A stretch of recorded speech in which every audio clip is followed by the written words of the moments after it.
Assalamu alaikum students. I am Saida, your new subject teacher. I will teach you general science.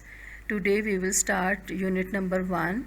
It's about animals, and the things which you would study in this chapter are groups of different animals, and you will also study major organs of animals and their structure and function. Then you would be able to compare and contrast physical and behavioral features of animals. Next is the first page. This is the first page of your chapter unit 1, and you can see different questions written on this page. You would seek their answer in this chapter. Let's see the next first page. Animals.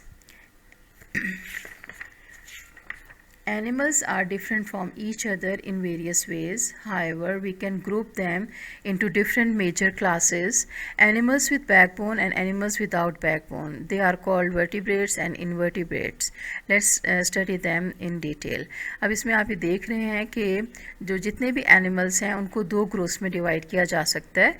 एक group वो है जिसके अंदर backbone होती है, उनको हम vertebrates कहते हैं, और दूसरा ग्रुप वो है जिसमें बैकबोन नहीं होती, उनको हम इनवर्टिब्रेट्स कहते हैं.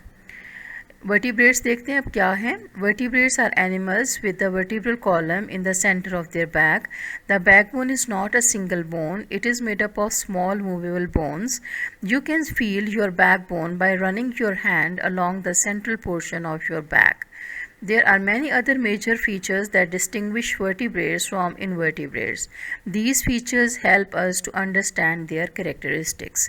अब vertebrates में आपने देखा ये वो एनिमल्स हैं जिनमें बैकबोन या वर्टिब्रल कॉलम होता है, यानी बैकबोन को हम वर्टिब्रल कॉलम भी कहते हैं. और ये कहाँ होता है? ये बैक के सेंटर में. अगर आप अपनी बैक को फील करें या अपने बहन या भाई के बैक को फील करें तो आपको महसूस होगा कि ये सेंटर में एक सिंगल बोन नहीं है. It is made up of small movable bones. ठीक है, तो ये जो हैं छोटी छोटी बोन्स हैं और सारी मूवेबल हैं. अच्छा, फिर इसके बाद हम ये देख रहे हैं कि तमाम वर्टिब्रेट्स के, तमाम एनिमल्स के डिफरेंट कैरेक्टरिस्टिक्स होते हैं, लेकिन वो सब में एक जैसे होते हैं, और कुछ होंगे जो डिफरेंट भी होंगे, वो हम बाद में पढ़ेंगे.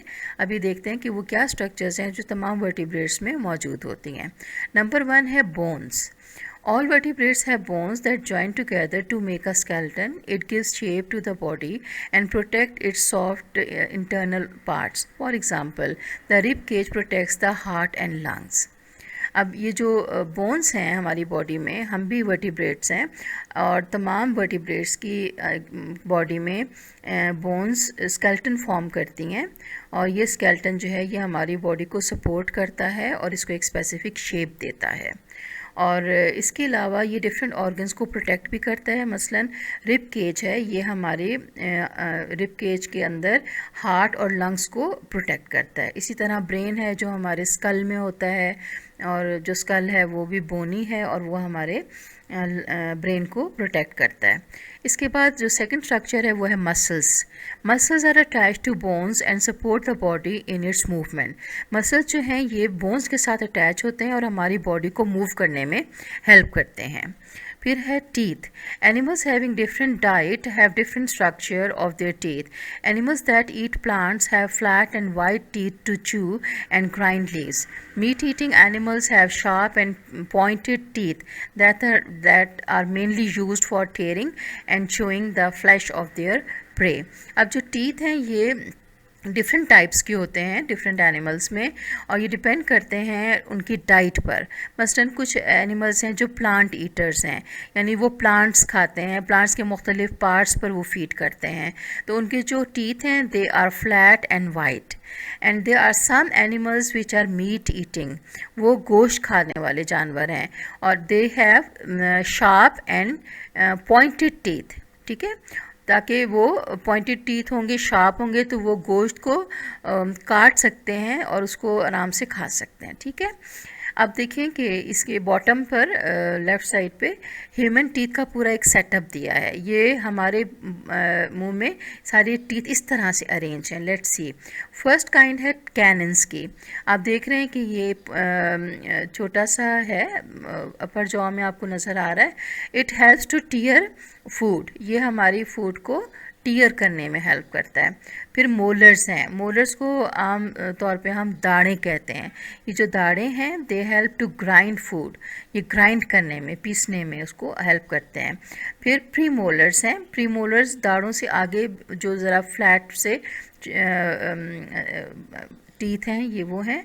दे हेल्प टू च्यू फूड, ये चबाने में हेल्प करते हैं प्री मोलर्स। और इंसाइजर्स हैं, ये देखिए लोअर जॉ में इन्होंने शो किया है।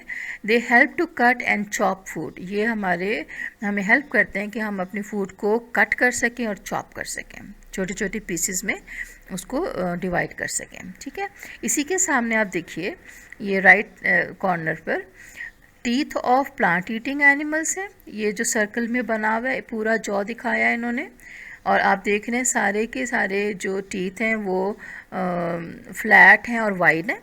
और उसके साथ जो नेक्स्ट सर्कल है इसमें आप देख रहे हैं कि teeth of meat eating animals, यानी जो मीट ईटर्स हैं, जो गोश्त खोर हैं, गोश्त खाते हैं, उसमें आप देख रहे हैं कि सारे के सारे टीथ एक जैसे नहीं हैं।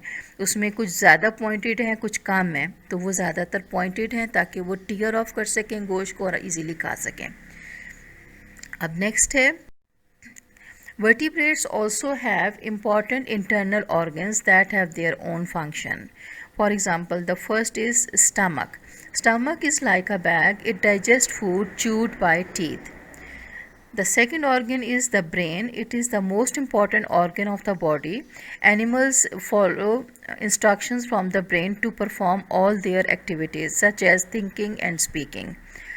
Then comes heart. Heart is the pumping organ that circulates blood to all parts of the body. Then lungs. Lungs are the organs that exchange gases. They help an animal to take air in and out. So these are the different organs. ये सिर्फ 4 organs इन्होंने show किए हैं, लेकिन इसके अलावा भी हमारी बॉडी में बहुत से ऑर्गन्स होते हैं, लेकिन अभी ये 4 को इन्होंने एग्जांपल के तौर पे दिया है।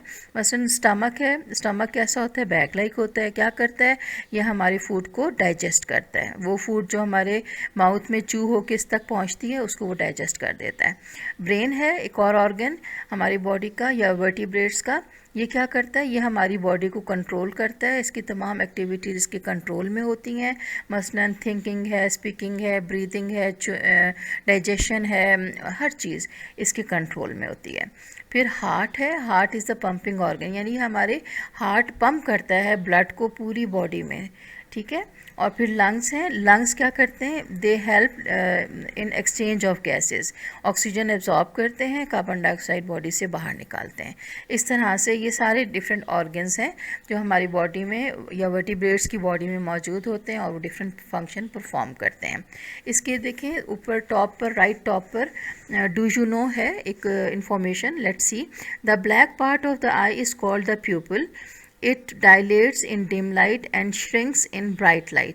Dilates का मतलब होता है फैल जाना, बड़ा हो जाना, फैल जाना, और shrink का मतलब होता है सुकड़ जाना।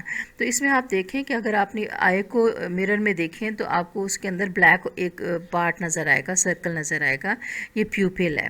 जब डिम लाइट होती है यानी कम लाइट होती है तो ये डायलेट होकर बड़ा हो जाता है, और जब ये ब्राइट लाइट में आप देख रहे होते हैं तो ये फिर श्रिंक होकर पतला हो जाता है। इसकी क्या वजह है, डिम लाइट में ये डायलेट इसलिए होता है, बड़ा इसलिए होता है कि ज़्यादा से ज़्यादा लाइट आपकी आई में जाए और आप इजीली देख सकें। और ये ब्राइट लाइट में श्रिंक क्यों होता है, ताकि तेज़ लाइट आँख के अंदर जाके आँख के डिफरेंट पार्ट्स को डैमेज ना करे। So this is all about different organs of vertebrates. This is the first lecture और ये अब एंड हो रहा है, तो इंशाल्लाह फिर सेकंड लेक्चर में आपको उसके बाद दूँगी। अल्लाह हाफिज़।